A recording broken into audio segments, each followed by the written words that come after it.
Olá a todos, sejam bem-vindos ao nosso podcast Respira Comigo. Nosso episódio de hoje está muito legal. Não sai daí, assiste até o final. O título do nosso episódio é Ansiedade e Respiração. Muito bacana. É isso. Siga o nosso canal Respira Comigo, clica no sininho para você receber os alertas e vamos lá, vinheta.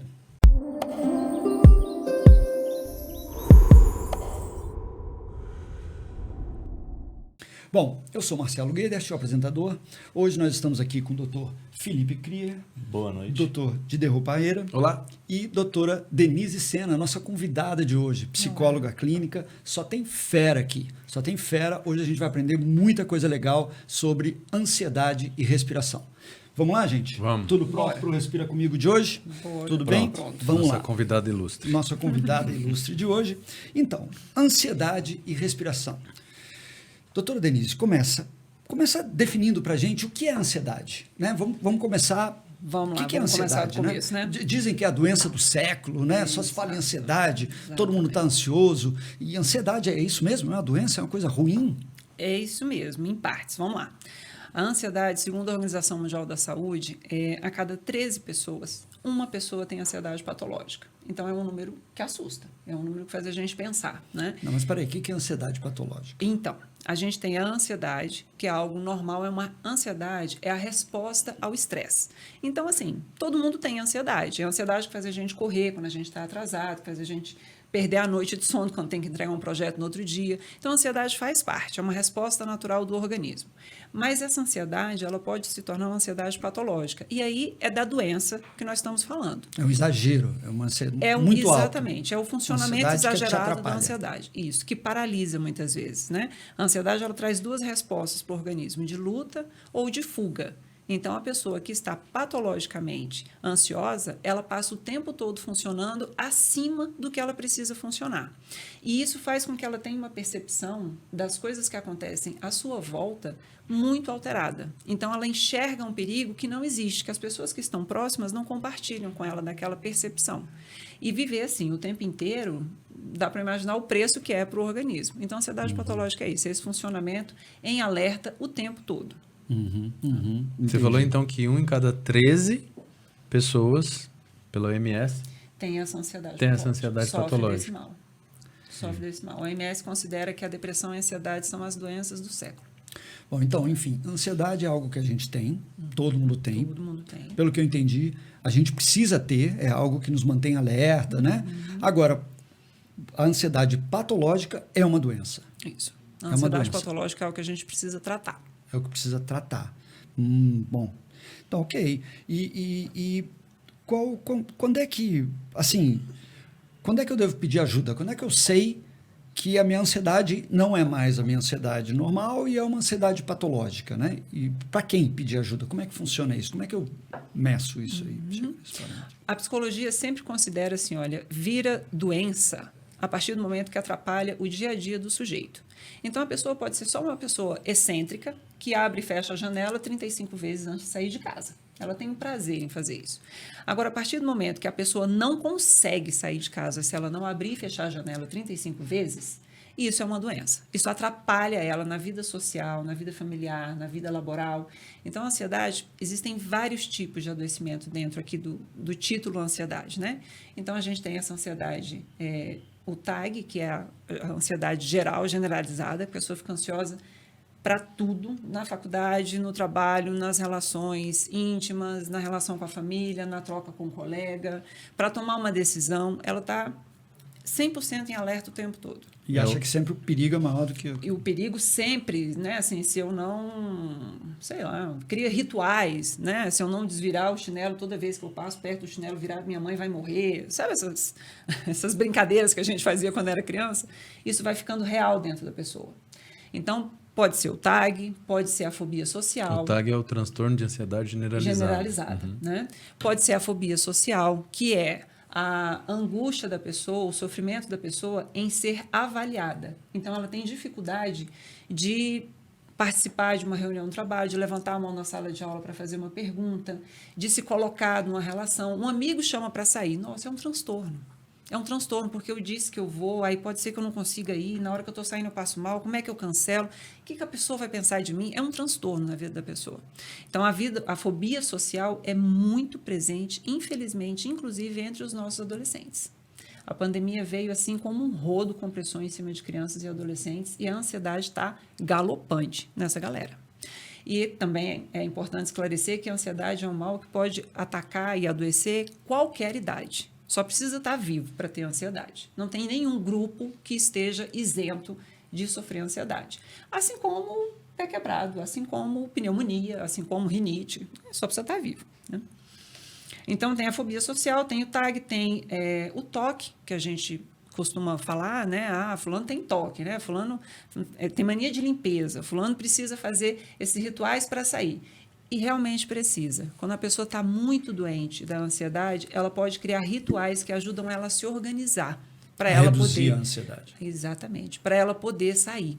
Para ela poder, quando eu digo sair, pode ser sair para a vida e pode ser sair para resolver as coisas dentro da própria casa. Para a pessoa fazer um movimento, ela precisa desses rituais, né? Tem a ansiedade. O TOC é o transtorno de obsessão e compulsão, né? Isso. Obsessivo-compulsivo. Obsessivo-compulsivo. Que é uma das doenças dentro da ansiedade. Das chavezinhas dentro da ansiedade. Exatamente. A ansiedade é o bolo maior isso. E tudo isso que você está falando está dentro desse bolo. São esses tipos. Entendi. E a crise de pânico, né? A crise de pânico é o ápice da ansiedade, porque a ansiedade, ela começa leve, ninguém começa ansioso com ataque de pânico, né? A gente tem ansiedade no nível leve, no nível moderado e no nível grave. O nível grave é a crise de pânico. E a crise de pânico é uma certeza que a pessoa tem de que ela vai morrer. O coração dispara, ela faz toda aquela sintomatologia e ela fala assim, olha, eu vou morrer. Assim, vai acontecer uma catástrofe, eu vou morrer aqui agora. Assim de gente indo para o hospital, para a emergência, achando que está infartando e está tendo crise de pânico, crise de ansiedade, né? E aí, fazendo um link com o respirar, a crise de ansiedade é combatida imediatamente com respiração, né? A pessoa que está em crise de pânico, que você percebe, você está perto e percebe, você só precisa olhar para a pessoa aí. Respira comigo. Respira comigo. Né? Porque colocar a mão na pessoa pode ser perigoso, a depender da agitação que ela está, né? Então, só respira. Né? E a respiração, a gente consegue perceber isso de uma maneira de piora da respiração de acordo com o nível de gravidade dessa ansiedade? É super perceptível. O paciente ansioso, ele é um paciente... Bom, eu digo paciente porque eu já estou levando para os atendimentos, né? O paciente, a pessoa ansiosa, é uma pessoa que tem uma respiração curtinha. E alguns pacientes me falam assim, nossa, parece que eu estou com um elefante sentado aqui em cima de mim. E eu acho a metáfora sensacional, porque imagina o que é você respirar com um elefante sentado em cima do seu peito, né? Então, a depender da agitação que o paciente chega, eu faço o exercício de respiração para poder começar a sessão. Sim. Porque senão ele não consegue. Ele fala... Aquela fala sem pausa, aquela coisa que não respira mesmo para falar, né? Então, assim, vamos lá, respira, eu vou baixando meu tom de voz, vou fazendo a respiração mais pausada. E se ainda assim ele não conseguir entrar no meu ritmo, eu chamo ele para a gente fazer um exercício de respiração, para diminuir, para baixar, para conseguir ouvir o que ele sente, né? Porque senão ele fica só me contando da ansiedade do dia que aconteceu, da semana, enfim, falando só da agenda dele. Sim. Né? Sem entrar em contato. Então, a gente pode fazer uma ligação entre respirar bem e ansiedade. Quem respira bem tem menos chance, probabilidade, não sei, estou fazendo uma pergunta aqui dentro disso que foi falado, né? A pessoa que tem uma boa respiração, né? Tudo que a gente veio falando aqui, né? Que tem uma boa oxigenação, que respira... tem menos chance de ter ansiedade ou não tem, ou porque você está falando muito que a respiração, assim, me parece que é o primeiro remédio, né? O primeiro remédio para uma pessoa ansiosa é saber respirar, aprender saber a respirar. Exato. Porque respirando direito, fazendo aquela respiração de qualidade, nossa respiração só torácica, alta, a gente oxigena melhor o sangue e o sangue melhor oxigenado chega no cérebro com mais qualidade e a pessoa percebe o que acontece à volta dela com mais clareza. A pensar melhor. Isso. O oxigênio faz isso, né? Com mais clareza. Exato. Então, assim, ela vê que aquele perigo que ela estava percebendo não está tão perigoso assim. As pessoas começam a perceber igual a ela. Né? Um outro termômetro é esse também. Você me perguntou agora há pouco, né? O que eu faço, como é que eu sei que não está legal? Esse termômetro é bom também. As pessoas não compartilham da visão de perigo que eu tenho. Tem alguma coisa descalibrada. Tá? Mas, voltando para a respiração, respirar direito é parte do tratamento da ansiedade. E por isso que a gente fala tanto em práticas como a yoga, a meditação, o pilates. Porque se você não respirar direito para fazer essas atividades, a corrida, a natação, se você não respirar direito, você não consegue fazer. Então, a gente junta as duas informações. A atividade física traz o benefício das produções de neurotransmissores, além de oxigenar melhor o organismo, de você respirar melhor e de ajudar no tratamento para a ansiedade. A ansiedade no nível leve, a gente não faz uso de medicação. A gente faz uso de terapia e de manutenção dessas rotinas, né? Com exercício de respiração, com mindfulness, com meditação, com yoga, com outras rotinas para a vida da pessoa que ela não tinha antes, porque senão a gente não estava nem falando de ansiedade. Sim. Né? É um trabalho preventivo. Respirar direito é um trabalho preventivo importantíssimo. Muito bem, muito bem. Alguma pergunta sobre isso? E quando a gente tem alguma alteração durante a noite? Por que eu estou falando durante a noite? A gente sabe que o sono ele faz várias modulações de neurotransmissores, né? Então, é importante a gente ter esse controle, até porque, eventualmente, quando tem um quadro de ansiedade moderado ou grave, tem indicação de medicação, Sim. além da psicoterapia, de fazer atividade física e tudo mais. Quando a gente não tem o cerne, aquele sono de qualidade, será que isso pode piorar? Eu estou perguntando porque na minha rotina, muitos pacientes que têm apneia vêm com um combo de ansiedade ou depressão. E aí vem aquela pergunta, quem que vem primeiro? Quem que veio primeiro? Pois eu também não sei te responder, mas afirmo com muita tranquilidade que os pacientes ansiosos e deprimidos têm uma qualidade de sono muito ruim. E parte da terapêutica, né, os psicotrópicos, para tratar a ansiedade e depressão, passam por indutores de sono. Alguns que são mais fortes, alguns que são mais tranquilos, mas Sim. passam por essa modulação do sono. A importância do sono. E as pessoas falam assim, chegam para terapia e falam assim, olha, tem mais ou menos uns 15 anos que eu não durmo direito. Assim, Como oi? assim? Como assim? Como é que tá vivo ainda? Dormir direito, sabe? Aí eu acordo 3 da manhã e não durmo mais. Aí eu acho que é isso que está me dando ansiedade. Eu falo, olha, tem um monte de coisa aí dando ansiedade, entre elas a má qualidade do teu sono, né? Porque é isso, a manutenção do nosso organismo é enquanto a gente dorme, Sim. né? Inclusive, me fugiu a palavra.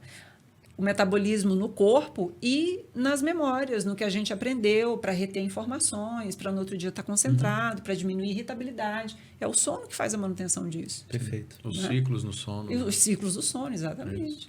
Então, dormir direito é dormir e respirar, né? Sim, Você vê? é o básico. É o básico. E assim, quando você falou na questão de medicações, vocês falaram, é importante frisar que, por exemplo, um paciente que tem uma dificuldade para dormir, o colega que prescreve, ele tem que estar atento à questão do que o Felipe levantou aqui.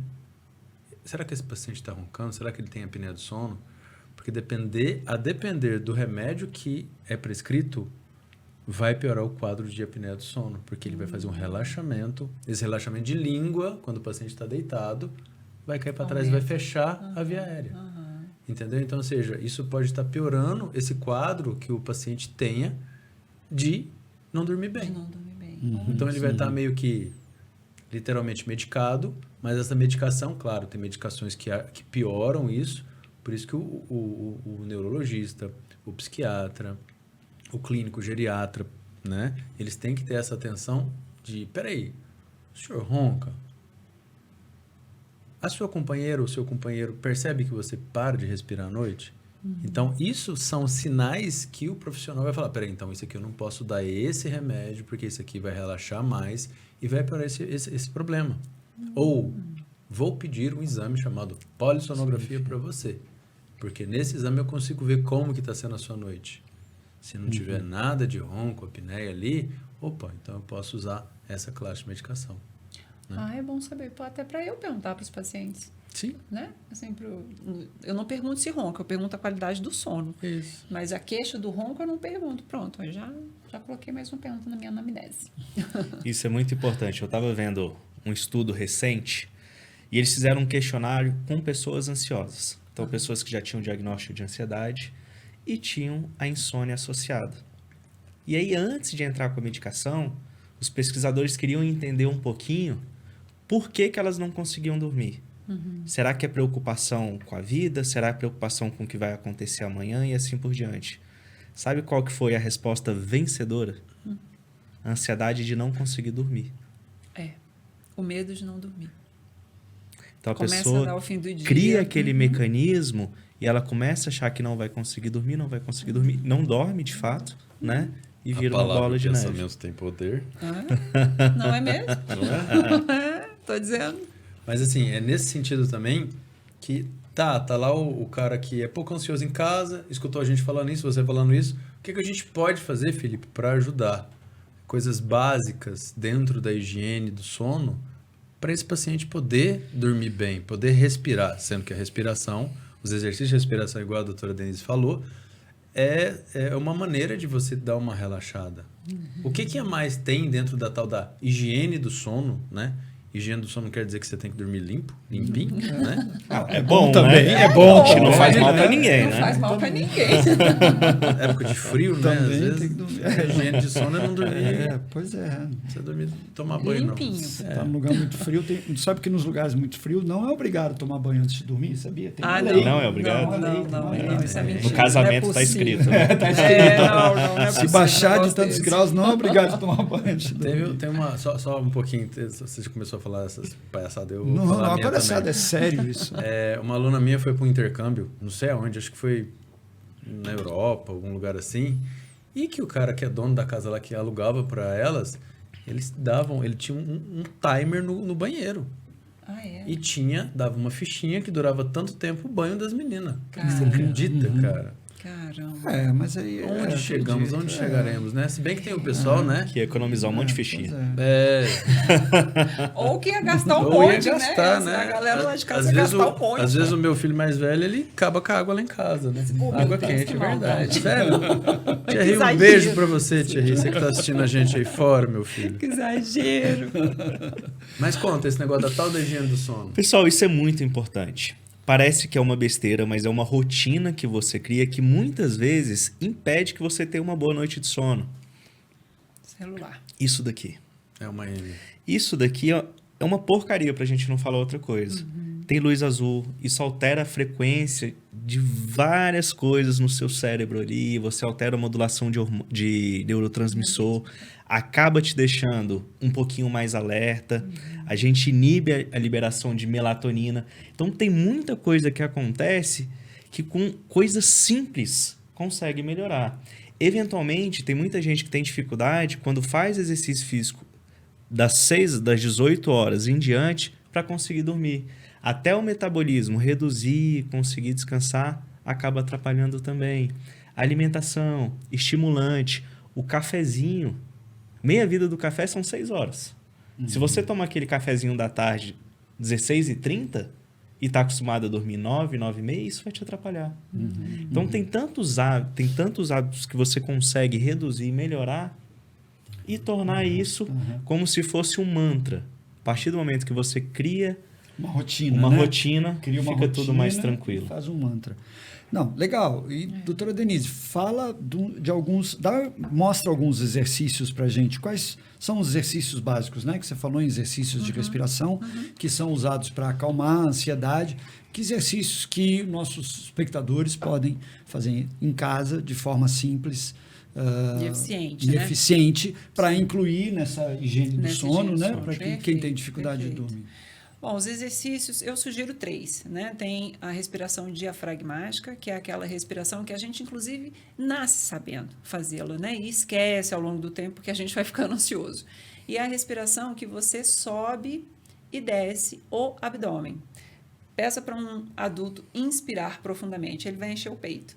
né? Então, essa respiração torácica não trata ansiedade. Então, a respiração que a gente quer aqui é essa abdominal, que a barriga vai encher, você vai parar um pouquinho e vai inspirar encolhendo a barriga. Essa é a respiração diafragmática. É igual o bebê, né? Bebê respira Igual assim, o né? bebê. Pois é, a gente nasce sabendo, você vê, né?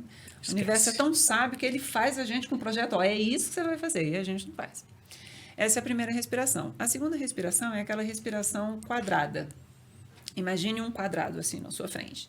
Então, você vai inspirar, vai segurar, vai expirar, vai inspirar, vai segurar, vai expirar, e aí você faz esse quadrado que eu estou brincando aqui com a mão, né?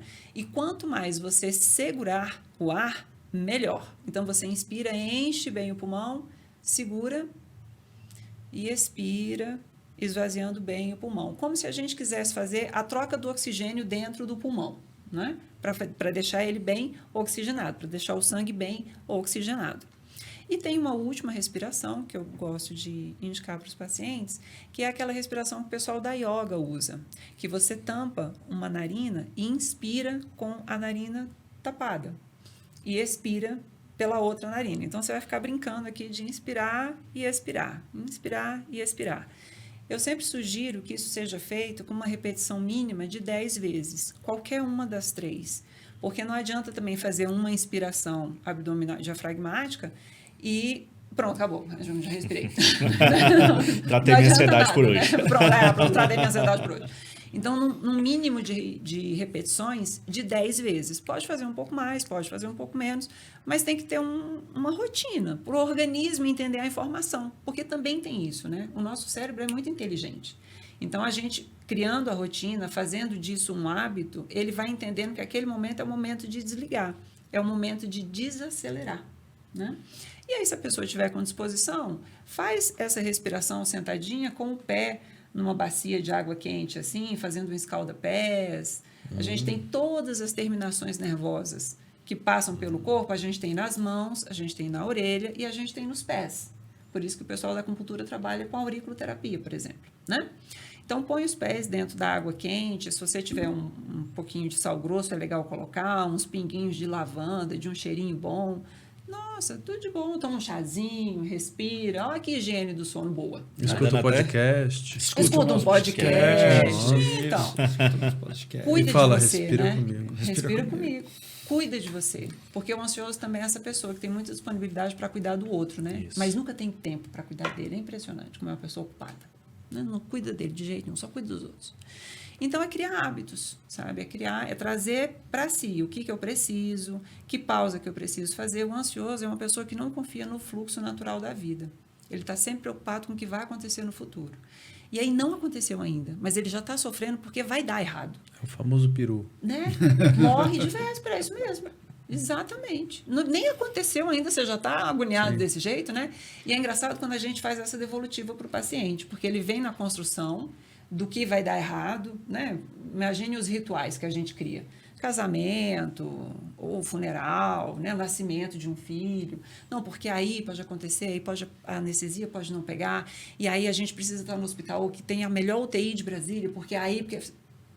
Calma. Mas está tudo correndo bem na gravidez? Tem algum indicativo de que essa criança vai nascer prematura? Porque às vezes tem, né? Intercorrência. Não, tá tudo bem. Falei, bom, então vamos trabalhar com a possibilidade que vai dar tudo certo, né?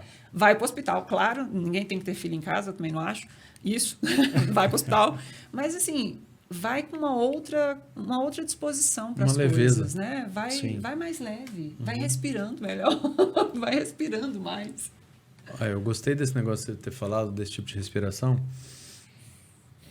Do lado, porque isso já começa a fazer um certo diagnóstico de desvio de septo. Olha só. É sério. Você vê, eu nunca nem pensei nisso. É sério. E se estiver respirando mal de um lado, nossa, eu tô percebendo que tô respirando mal Tem desse lado diferença. sempre. Procura o otorrino. Olha que legal, Procura que dica a gente. boa. Lógico. Vou Porque- passar, vou falar disso também. Às vezes o paciente tem essa percepção, assim, não percebe, mas quando lá no consultório eu costumo fazer isso com o paciente, nossa, doutor, é verdade. Tem um Desse lado lado. Tem que diferença. funciona melhor que o outro, né? É Entendeu? interessante. E falando ainda um pouquinho de ansiedade nesses pacientes, a gente volta num episódio que a gente teve aí para trás sobre o uso de vasoconstritores nasais. Uhum, uhum. A gente falou, doutora, que esses vasoconstritores nasais que o pessoal utiliza para fazer uma desobstrução nasal rápida, eles, dependendo do tanto de tempo que a gente utilizar eles, vicia.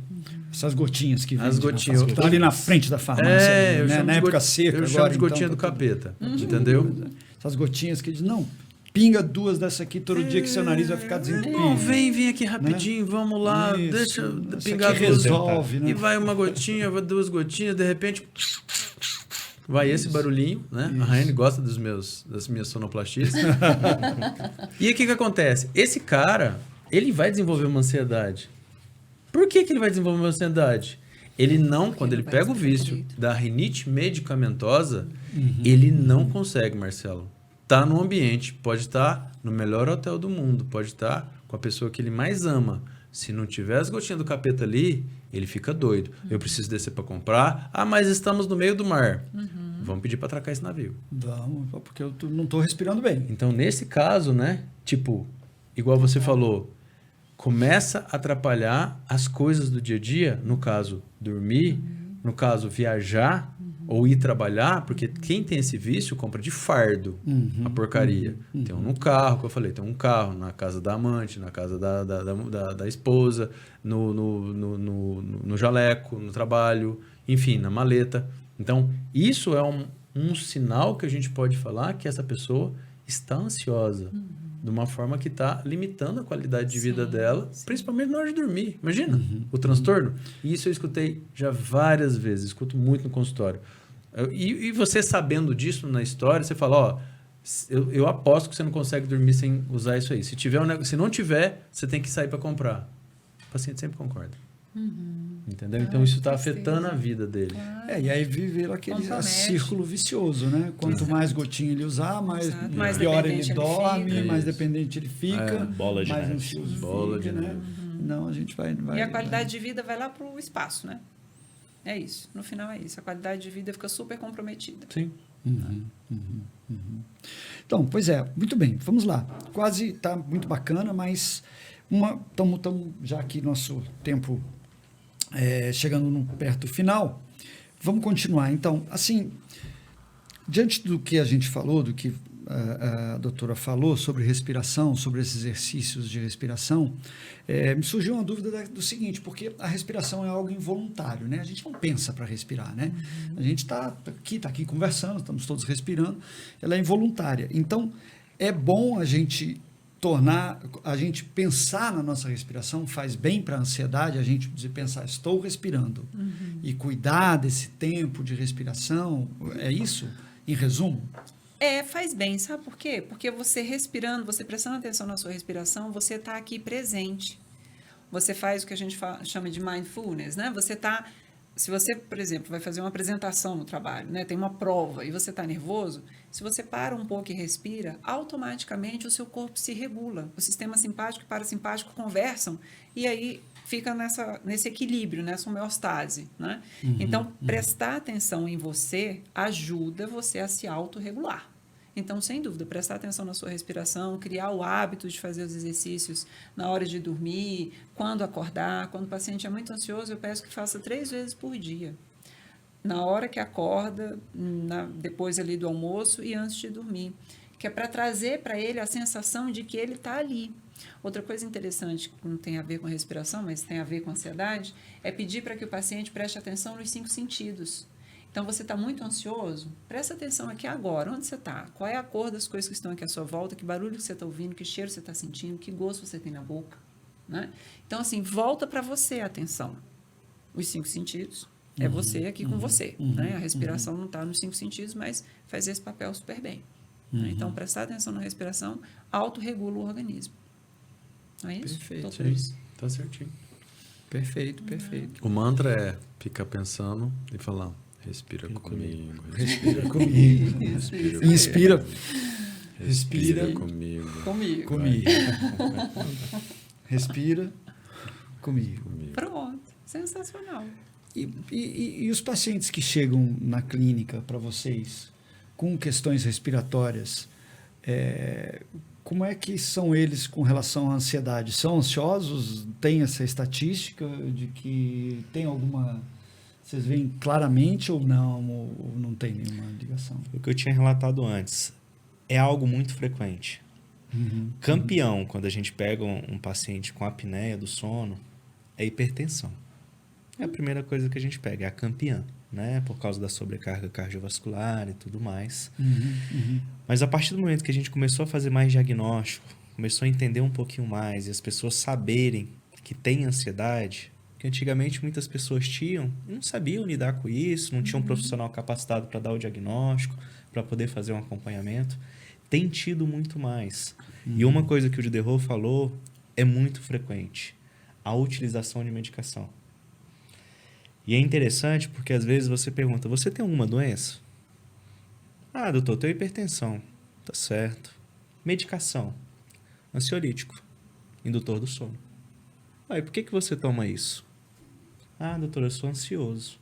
Então, assim, nem relatar às vezes acontece. A pessoa não consegue ter esse condicionamento para se autocuidar. Eu acho que, assim, tem até que ensinar uma forma melhor a anamnese dos pacientes para os alunos. É o seguinte, é justamente isso. Você tem algum problema de saúde? Eu tenho pressão alta. Ou, não tem nenhum problema de saúde. Fica aí, não tem nenhum problema de saúde. Você tem que perguntar mais ainda. Mas você toma algum remédio todo dia? Tomo. O que você toma? Ah, os remédios aí para ansiedade, para depressão. Eu falei, então você tem depressão? Não, doutor, eu tomo para ficar bem. Então, ou seja, isso está tão comum, Denise. No dia a dia, é o cara que usa um remédio para dormir, um remédio para acordar, um remédio para ficar feliz, um remédio, sabe? É o liga-desliga. Cara, e daqui a pouco a chave, né? As placas grudam e você entra você tem um tilt. Não é isso? Mas, sim, sem dúvida. Mas também tem, infelizmente, muitos colegas na área da saúde que acham que a medicação é o que vai resolver tudo. Muitos casos, mas muitos casos, podem se resolver só com terapia. Muitos. Mas o que acontece? Eu acabei de ouvir, saindo do consultório agora, o relato de um paciente me dizendo que ele precisa entrar para a vida adulta. E o paciente tem 45 anos. Entendeu? A dificuldade que a gente está, social, de entrar em contato com frustração, de entrar em contato com resiliência. Tudo bem a criancinha não ser resiliente, tudo bem, a criança não nasce com essa característica, a gente tem que desenvolver, mas a gente tem que desenvolver. Não dá para atender a tempo e a hora. É aquela agonia, eu te mandei uma mensagem. Tem gente que manda mensagem e liga, né? Para dizer, eu te mandei uma mensagem, você olha aí. Você viu? Se você me mandou uma mensagem, você espera que eu vou responder, né? Então, esse funcionamento adoecido e disfuncional, que é parte da nossa sociedade pós-moderna, ele pode ser, sim, calibrado com uma boa terapia. Existem casos que sim precisam de medicação, mas outros, uma boa terapia resolve. Mas a gente não tem tempo para fazer terapia. E fazer terapia é entrar em contato com a emoção. Isso. Ah, não, aí não, né? Ai, é muito chato. Procurar problema, né? Dá o comprimido que é melhor. Isso, dá o comprimido que é melhor. É você se olhar no espelho e enxergar os seus... Tem essa coincidência de que a maioria das queixas que a gente faz, os grandes causadores dessas queixas somos nós. Sim. Né? Aí vira um problema, né? Eu tenho que parar de terceirizar? Ah, não, o bom é reclamar do outro, né? Entender que eu tenho responsabilidade no processo, aí não tem graça. Esse negócio, não é legal esse negócio. Então, tem todo uma cultura dentro dos profissionais da área da saúde que é muito adoecida. Você quer ver uma coisa que eu falo muito? Eu trabalho muito em parceria com dentistas. Eu falo muito para eles assim, observem as mãos dos pacientes. Pacientes que têm problemas de toque, ansiedade grave, eles têm as mãos adoecidas. De lavar, de esfregar. Observa. Se você observar a mão do paciente com muita marca vermelha, com muito machucado, pergunta o que foi. Você pode ali ajudar o seu paciente a fazer um diagnóstico de alguma coisa que não está normal. Né? Então, assim, mas a gente tem que prestar atenção, né? Sim, o corpo fala. Né? Ou grita, né? Fala com a gente o tempo todo. O paciente que está lá assim, ó, com o pezinho assim, ó, tum. Você é nervoso? Não. Aí eu olho pro pé, e esse pé tem vida própria? Esse pé não é seu? Aí ele para. Aí ele para, não para sou na hora. nervoso. Não, aí passa 5 segundos. Filhão, presta atenção, vamos lá. Vamos lá. Antes de qualquer coisa, antes de qualquer procedimento cirúrgico, mesmo que esteja indicado, você vai tratar sua cabecinha. Vamos pensar, né? O que está acontecendo? Ué. Mas por aí essas, vai. me corrija se eu estou errado, essas doenças psíquicas são uma coisa meio nova, né? As pessoas não tinham, a gente não tem essa cultura de tratar isso como uma doença, né? De tratar o Sem nervosismo, de dúvida. tratar a ansiedade, Sem dúvida. de tratar essa coisa como Acho que doença, é o né? preconceito, né? Exatamente. Como você falou, você é doente? Não é, mas você toma ansiolítico todo dia, não, você é para pois ansiedade, é. ué, isso não é uma doença? Né? Então, É isso. E assim, a gente não é educado para falar sobre saúde mental, né? A gente não é educado para falar sobre emoção. Você quer ver um fenômeno engraçado? Chega uma pessoa aqui e fala assim, ai, Dideru, poxa, eu tô tão triste, terminei com meu namorado lá, levei um pé na bunda, tô aqui numa fossa danada. Se a pessoa estiver chorando, o natural é a gente dizer assim, ai, não chora não. Ai, aquele cara idiota nem te merece. Você fica aí chorando. Bobagem. Não, vamos sair, vamos tomar um shopping, vamos no shopping. Vamos. É difícil alguém ouvir e falar assim, ô amiga, chora. É uma merda mesmo, chora. Paciência, vou ali buscar uma água para você. O nosso ímpeto, a nossa primeira resposta é de dizer assim, não chora não. Chora não. Vamos Chora entrar não. no tum-tum daquele negocinho. Isso, vamos fazer uma foto bem bonita. Esquece isso, guarda colocar isso. no Instagram para ele saber que você tá bem. É. Né? Assim, por quê? Porque se ele entra em contato com a emoção dele e eu vejo que ele está entrando em contato com a emoção dele, imediatamente eu reconheço que eu tenho emoções também. E aí eu vou ter que entrar em contato com as minhas, né? Então, vamos todo mundo fazer de conta que está tudo bem. E não vamos mexer com isso. Então, nós temos um problema de entrar em contato com a nossa emoção e nós temos uma dificuldade de entender que adoecimento mental é um adoecimento como qualquer outro. Qualquer pessoa pode ter depressão, ansiedade, bipolaridade, esquizofrenia. Não tem ninguém que nasce vacinado para essas doenças. Assim como qualquer pessoa pode ter câncer, pneumonia, gastrite, sei lá, diabetes, né? Pressão alta. e tudo é tratável E também. tudo é tratável, né? Mas assim, falar que tem pressão alta tem um status. Falar que tem ansiedade tem outro. Né? Entendi. Falar que tem câncer tem um status. Falar que tem depressão tem outro. Aí vira aquela fala assim, fulano é de lua. Tem que ver a lua que ele está hoje para a gente conversar com ele. Fulano não é de lua, não é normal a pessoa ser de lua. Sabe? Tem algum processo acontecendo ali com aquela pessoa. E aí a gente vai evitando. A gente acha que alcoolismo é normal, alcoolismo é doença. Sintomas de depressão. Então, assim, a gente não dá o devido valor para as questões relacionadas à saúde mental.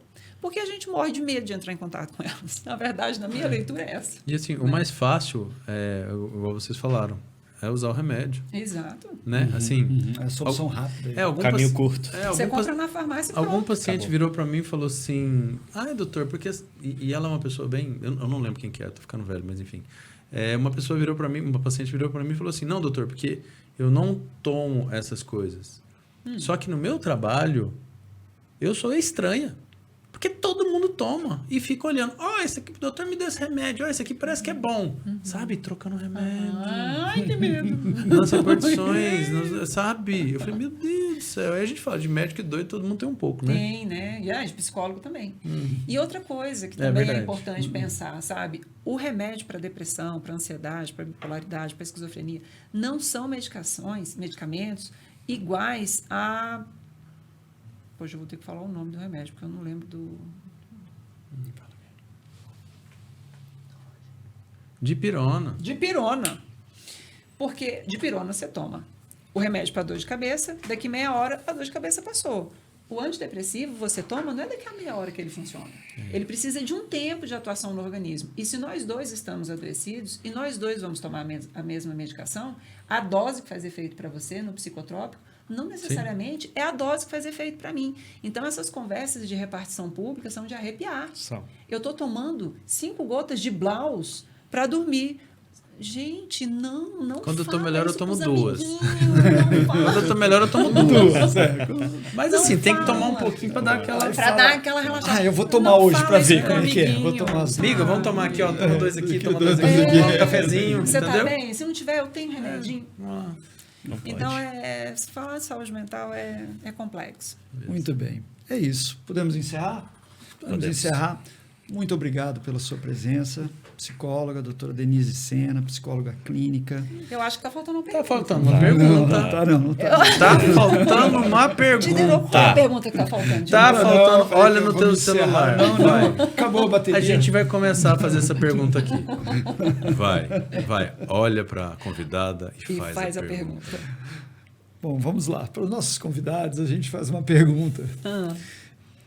Que dentro do nosso tema, Respira Comigo, a gente pergunta sempre para os nossos convidados o que é que te tira o ar? O que é que não te deixa respirar? O que tira meu ar? Isso. Meu marido. É um cara muito feliz. É um cara muito feliz. Onde está esse cara agora? Esse cara é quem? Esse cara é quem? Esse cara é um sortudo. Onde quer que ele esteja.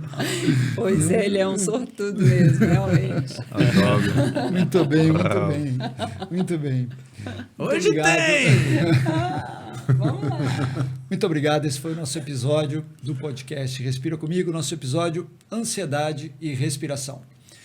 Mais uma vez, curta nosso episódio, siga nosso canal, clica ali no sininho para receber as notificações, assista aos outros episódios. Muita coisa do que a gente falou aqui, muito rapidamente, está nos outros episódios, assim, bem explicado, bem detalhado. Todos os episódios nossos são muito legais. Não perca, assista, indique para os amigos, indique para os parentes, né? Indique para os familiares, para quem você acha que precisa saber um pouco mais sobre respiração, melhorar a sua respiração. É isso. Obrigado, doutora Denise Sena. Obrigada. Diderot, Obrigado. Felipe. Obrigado. Obrigada. Então, como é que é? Respira comigo.